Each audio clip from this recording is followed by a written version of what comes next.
গত রাইতে উঠতে থাকা পিএসজি রে চেলসি পুরা থ্রি পিস ফরায় মারতে বিদায় করে দিছে। আমার মনে হইতেছে যে পিএসজির উপরে রিয়াল মাদ্রিদের অভিশাপ লাগছে। পিএসজি যেরকম রিয়াল মাদ্রিদের এক হালি ভরে দিছিল, ঠিক আছে, চেলসি কালকে তাদেরকে থ্রি পিস ভরে দিছে।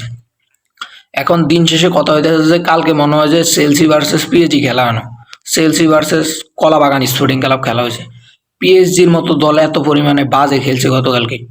পিএসজি পুরা ম্যাচে শট অন টার্গেট করছে হয়তো বা দুইটা না তিনটা, আর চেলসি যেগুলা শট অন টার্গেট করছে সবগুলোই গোল। এবং সেখানে ব্রাজিলিয়ান প্লেয়ার গোল করছে, পালমারও গোল করছে, পর্তুগালের ন্যাটো ছিল, সেও ভালো খেলছে।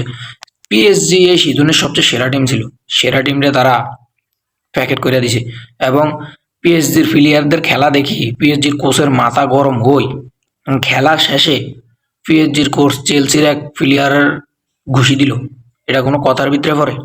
আপনি প্লেয়ারদেরকে ঠিক মতন শিক্ষা দিতে পারেন নাই, তারা ভালো খেলতে পারে না, আপনি আবার অন্য প্লেয়ারদেরকে হিট করেন।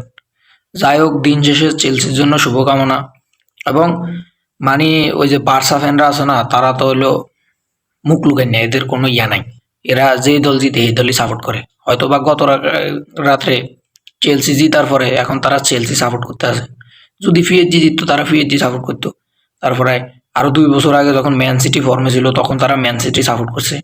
মানে তারা বিভিন্ন দল সাপোর্ট করে, শুধু বার্সেলোনা না।